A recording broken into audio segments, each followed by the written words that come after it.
Hi, this is Dr. Kolodenker, and today I will talk to you about Hallux Limitus, sometimes also referred to as Hallux Rigidus. Both terms are very interchangeable and they apply to the big toe joint. When people have pain at the big toe joint, either due to stiffness or arthritis, limited motion, it will sometimes be referred to as Hallux Limitus or Hallux Rigidus. This deformity or diagnosis is a little bit different than what a bunion is, and I will go into some of those specifics. So there's different stages of Hallux Limitus, and they all depend on the amount of arthritis that is seen at the joint through an x-ray, the different levels of pain with and without range of motion of the big toe joint, and some spurring that is also seen on x-ray.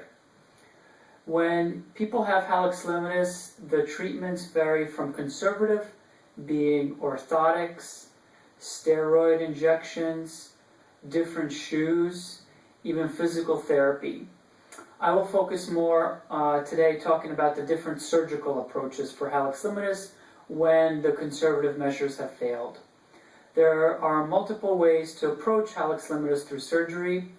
Number one is just to clean up the joint. It's also referred to as a chylectomy. What I do is go in, resurface the joint, make it nice and smooth, get rid of any bone spurs, and try to perform what's called subchondral drilling to grow some fibrocartilage. Fibrocartilage is not the same cartilage in the joint that you were born with. Normally there is hyaline cartilage in the area, but fibrocartilage fills in any of the defect areas and tries to cushion the area, and so it limits the amount of pain. The recovery for that procedure is very fast. People are walking right away, moving their joint right away, and usually they're back into their regular shoes in about 2 to 3 weeks.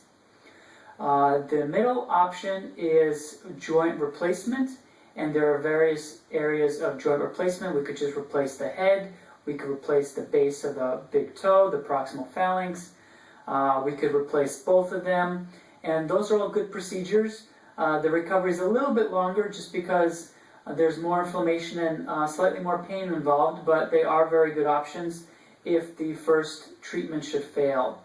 And finally, what people are doing as a last stage resort is joint fusion. Basically, you take the joint off completely, you expose the raw bone, there's no more cartilage, you stick them together, and you fixate it with either screws, pins, wires, plates, there's multiple ways, and then that joint no longer bends.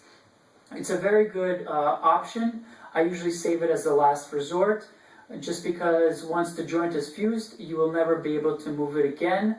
Though patients do participate in most of their previous activities with a lot less pain.